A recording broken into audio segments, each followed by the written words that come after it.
In Moscow and Tehran, the choreography of power has become increasingly synchronized.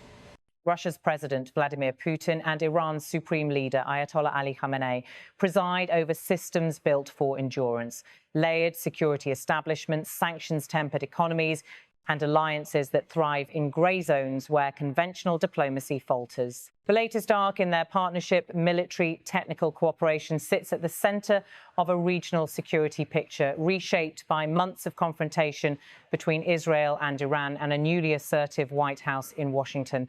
The premise animating both capitals is simple. The strategic costs of going it alone now exceed the costs of cooperation. For Moscow, isolated from much of the West since its 2022 invasion of Ukraine, Iran offers battlefield-tested drones, an eager energy, trade and sanctions-busting partner, and a foothold across the Middle East. For Tehran, Russia offers industrial capacity, advanced aerospace and air defense technology, and diplomatic cover at the United Nations Security Council. As Iran navigates the aftermath of strikes on its territory and the political demands of deterrence against Israel and the United States, the Kremlin's willingness to keep channels open has become an anchor point.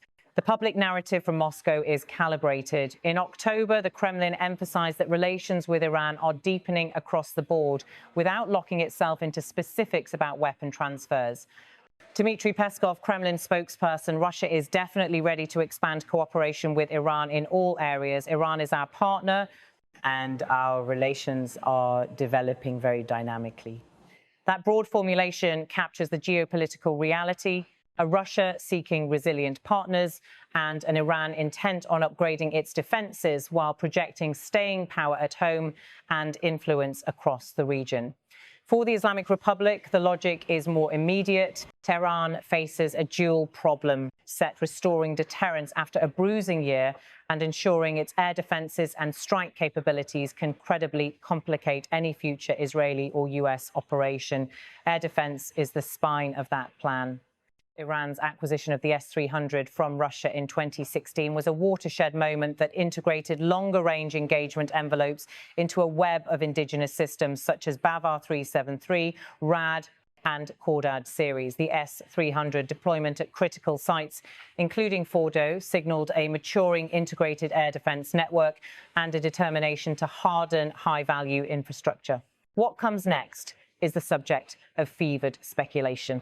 Iranian and regional outlets periodically claim that the more advanced S-400 system is on the table. Some even point to flight movements and logistics activity consistent with a transfer timeline.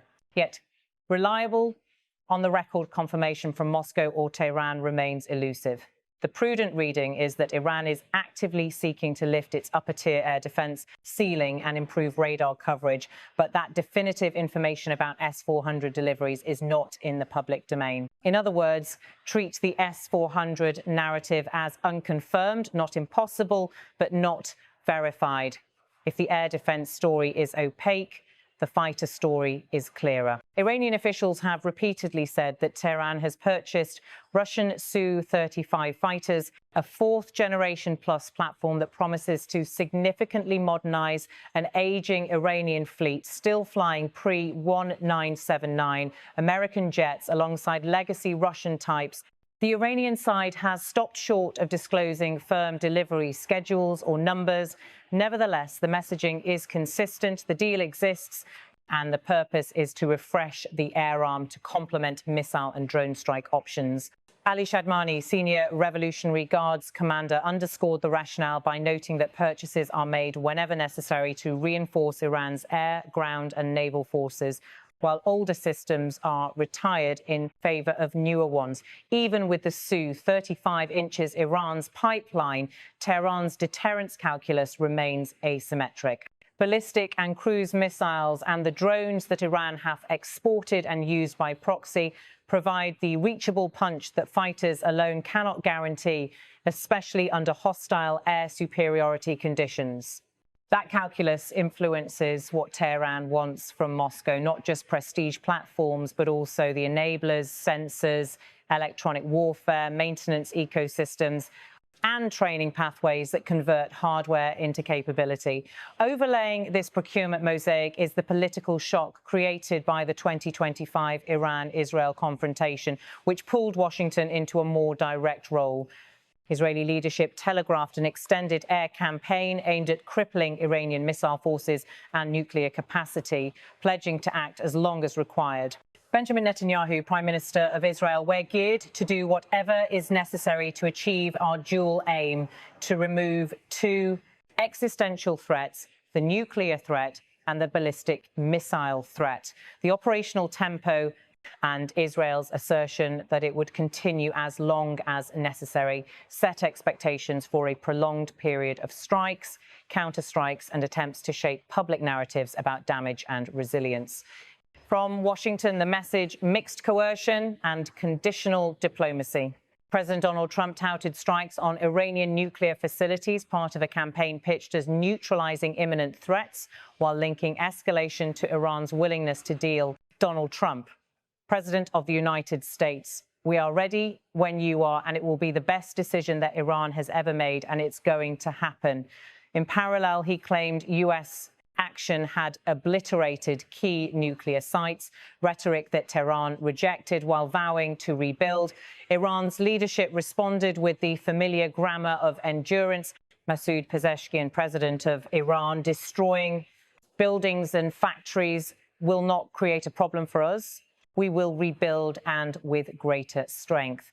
The statement fit a decades-long pattern in which Iranian officials position reconstruction not merely as recovery, but as modernization, replacing damaged infrastructure with upgraded systems, often highlighting domestic research and industrial capacity to blunt sanctions and import restrictions. The sum of these moves is a regional security environment that incentivizes Iran to harden its skies. Advanced air defense, whether enhanced S-300 deployment layers, indigenous batteries, or any prospective S-400 components, narrows the windows of opportunity for Israeli or U.S. strike packages and complicates the targeting cycle. Upgraded fighters would add flexible air policing and interception capacity, particularly when paired with better radar coverage and data links that turn discrete platforms into a network. For Tehran, resilience means redundancy, multiple rings of defense, distributed command and control, and enough mobility to survive initial salvos. For Moscow, supporting that resilience does not necessarily mean unbounded arms transfers. Russia has its own battlefield priorities and strategic optics to manage. It wants to be seen as indispensable to both sides of Middle Eastern crises, as a mediator when useful, a supplier when profitable, and a spoiler when cornered. Moscow's carefully worded signals ready to expand relations in all areas, yet coy about specific weapon systems, leaves it room to calibrate deliveries against diplomatic opportunities and Western responses. This ambiguity also preserves leverage. If Iran expects S-400 class capabilities and a smooth Su-35 flow, Russia can sequence or scale these in exchange for concessions elsewhere. Energy cooperation, coordinated messaging on Ukraine, or quiet restraint when Moscow courts Gulf capitals. Conversely, Tehran's value to Russia rises when the West's pressure intensifies sanctions, interdictions, or concerted efforts to curb Iranian missile development. In that scenario, every maintenance shipment, avionics upgrade, or training cycle Russia extends to Iran buys goodwill and deepens dependency. Israel reads the same map with different stakes. The Israeli security establishment has decades of experience multiplying force through preemption and qualitative military edge. It monitors the pace and character of Iranian improvements, mapping how specific radar bands, engagement altitudes, and interceptor inventories might challenge the Israeli Air Force's precise strike profiles. When Israeli leaders say the campaign will continue until the nuclear and missile threats are neutralized, they are speaking to the integrated nature of Iranian deterrence. The nuclear file can't be isolated from the platforms and networks that protect it. Washington's approach, meanwhile, has oscillated between transactional toughness and deal-making. Publicly, the White House insists its pressure has degraded Iranian capacity. Privately, American planners know that highly motivated adversaries often get a vote in recovery. Iran's vow to rebuild has precedence. It has reconstituted missile production under sanctions, iterated drone designs under export controls, and localized components when imports dried up. The question in the months ahead is whether Tehran can translate Moscow's open-ended pledge of partnership into concrete capability improvements faster than Israel and the US can degrade them. Dmitry Peskov's formulation, ready to expand cooperation in all areas, may prove either a diplomatic umbrella or the preface to a specific arms transfer chapter. Domestically, these choices carry political weight. In Iran, public perceptions of vulnerability and dignity matter. Visible Russian kit, modern jets, long-range radars, signals that the state is not isolated and that deterrence remains viable. In Russia, steady defense exports and strategic partnerships reinforce the narrative that Western isolation has failed. In Israel, demonstrations of operational reach and alliance backing are central to a government managing war risk and domestic scrutiny. In the United States, a hard line on Iran speaks to deterrence credibility, even as debates simmer over escalation control and the opportunity costs of Middle Eastern entanglement. There are also practical constraints. Integrating a sophisticated fighter like the Su-35 is not plug and play. It requires pilot conversion, maintenance infrastructure, munitions stocks, and doctrinal adjustments. Air defense upgrades present their own integration challenges, deconflicting radar emissions, optimizing command and control nodes, and training crews to operate within complex electronic warfare environments. Iran has experience knitting foreign and domestic systems together, but scaling that integration under pressure is non-trivial. In the near term, Tehran may prioritize specific air defense corridors and high-value sites while building out capacity in layers, long-range engagement to deter standoff strikes, mid-range shields to catch leakers, and point defense to protect nodes. Against this backdrop, words carry strategic weight, and several statements from 2025 framed the year's trajectory. Benjamin Netanyahu, Prime Minister of Israel: "We're geared to do whatever is necessary to achieve our dual aim, to remove two existential threats, the nuclear threat and the ballistic missile threat." Donald Trump, President of the United States: "We are ready when you are, and it will be the best decision that Iran has ever made, and it's going to happen." Masoud Pezeshkian, President of Iran: "Destroying buildings and factories will not create a problem for us. We will rebuild, and with greater strength." Dmitry Peskov, Kremlin spokesperson: "Russia is definitely ready to expand cooperation with Iran in all areas. Each is a signal: Israel's willingness to sustain operations, Washington's coercive offer to trade escalation for a deal, Tehran's insistence on resilience, and Moscow's promise of partnership framed in deliberately broad terms." So, does this amount to Putin arming Khamenei with the best defense systems and preparing Iran for a next war with Trump and Netanyahu? The careful answer is that Russia-Iran military technical ties are deepening, and Iran has publicly signaled a purchase of Russian Su-35 fighters while having long since integrated S-300 air defenses. What constitutes the best is subjective and operationally contingent, but the trend line suggests Tehran seeks higher-tier air defense coverage, better sensing, and more capable fighters. Claims of S-400 deliveries remain unconfirmed in authoritative sources, so they should be treated as possibilities rather than facts. Meanwhile, the political cast remains, as you framed it, Putin as Russia's president, Khamenei as Iran's supreme leader, Netanyahu as Israel's prime minister, and Trump as the US president. None of those titles are legacy labels. They are current as of the 4th of November 2025.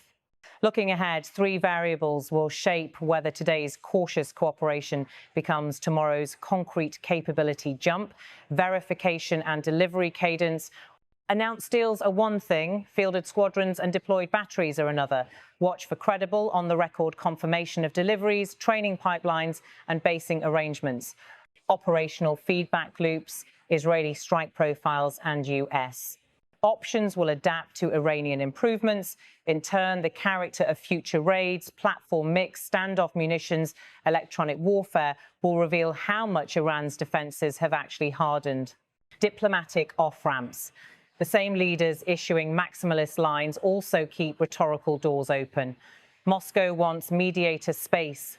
Washington ties pressure to a better deal. Tehran talks of rebuilding while signaling it will talk on its terms. If those off-ramps widen, hardware may still flow, but with more political caveats attached. For now, the ground truth is a strategic triangle. Iran seeks to deter and recover. Israel seeks to preempt and degrade. The United States seeks to compel and bargain, and Russia seeks to remain indispensable through measured support.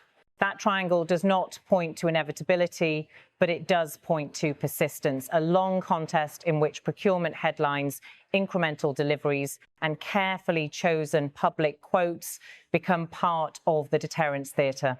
Iran is modernizing pieces of its air and air defense portfolio with Russian help, confirmed in part via S-300 history and Su-35 purchase statements, while Israel and the US continue to contest Iran's capabilities kinetically and diplomatically. The Kremlin's message, ready to expand cooperation in all areas, keeps options open without confirming the most sensitive transfers until verified evidence shows S-400 class systems in Iranian service. Treat that claim as unproven and keep your eye on training, basing, and integration signals that will matter more than any single platform.